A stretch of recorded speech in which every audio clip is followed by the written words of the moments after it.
a line segment whose midpoint is negative 2, is 2, negative 1, has an endpoint of 5, 1. What is the other point? So, yung midpoint natin ay 2, negative 1.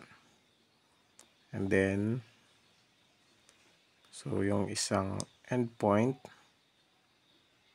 so yan, ay 5, 1. So, hanapin natin yung isang endpoint. So, midpoint, the other endpoint, and then yung other endpoint ay hanapin natin. Same formula lang din ang gagamitin. So, dito tayo sa x sub 1 plus x sub 2 over 2. So, ito yung para sa x coordinate. So, gawa din tayo para sa y coordinate. Y sub 1 plus y sub 2 over 2. So, dito muna tayo sa para sa x coordinate na midpoint.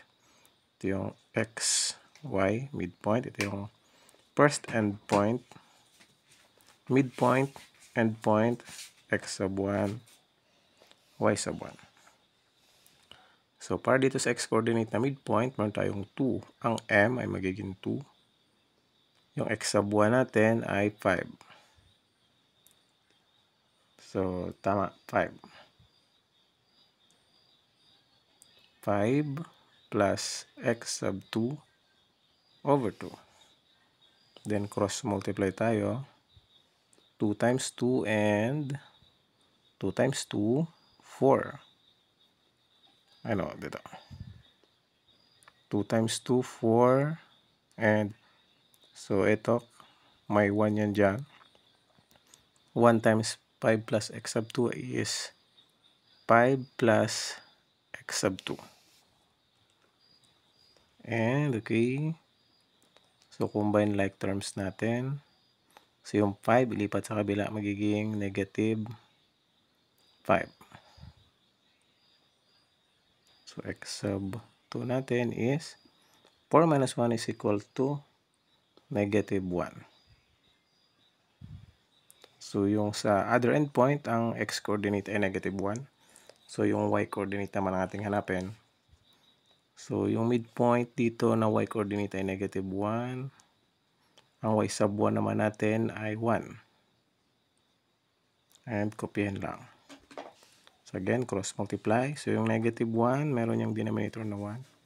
So, negative 1 times, negative 1 times 2 equals negative 2. 1 times 1 plus y sub 2 equals 1 plus y sub 2. Combine like terms. So, negative 2. Yung 1 ilipat sa kabila, magiging negative 1. So, negative 2 minus 1 equals negative 3. So, yung x-coordinate natin ay negative 3. Therefore, so, ang sagot natin, so, ito yung first endpoint. So, yung second endpoint natin ay yung x-coordinate ay negative 1 at ang y-coordinate ay negative 3. So, ito yung sagot.